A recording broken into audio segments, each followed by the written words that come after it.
Sheila est venue s'installer il y a 2 mois dans ce port de pêcheurs.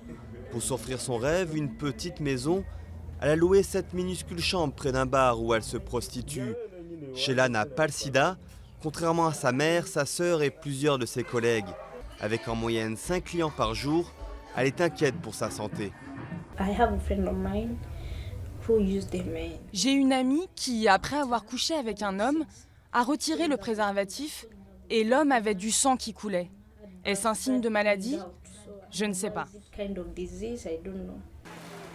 La majorité des clients de Sheila sont des pêcheurs. De retour du lac à l'aube, la plupart des hommes vendent leurs prises et dépensent directement leurs quelques shillings dans l'alcool. Les femmes ne sont jamais loin. Dans cette ville de 10 000 habitants, presque la moitié de la population vit avec le sida. Kasensero est le premier village ougandais où le sida a été découvert dans les années 80 et le taux de prévalence y est 6 fois supérieur au reste du pays. Pour le docteur Francis, c'est dû à la prostitution, une activité très demandée sur les rives du lac.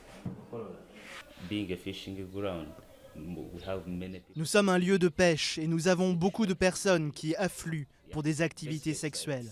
En fait, nous sommes entourés par les travailleurs du sexe. Kasensero est une plaque tournante régionale de la pêche. Les prostituées viennent chercher fortune auprès des marins qui risquent leur vie chaque jour sur le lac Victoria. Car ici, les tempêtes sont fréquentes. Au moindre coup de vent, les frêles embarcations peuvent chavirer. À bord, aucun gilet de sauvetage et souvent ces pêcheurs ne savent pas nager. Ils vont sur le lac et c'est très risqué. Alors quand ils reviennent, ils veulent dépenser leur argent comme ils l'entendent. Après tout, ils se disent qu'ils peuvent mourir le lendemain. Ils se sentent sans avenir. Aujourd'hui, il est possible de vivre avec le sida. Mais malgré un programme de distribution d'antirétroviraux gratuits, ces habitants sont fatalistes. Certains d'entre eux ont toujours vécu avec la maladie.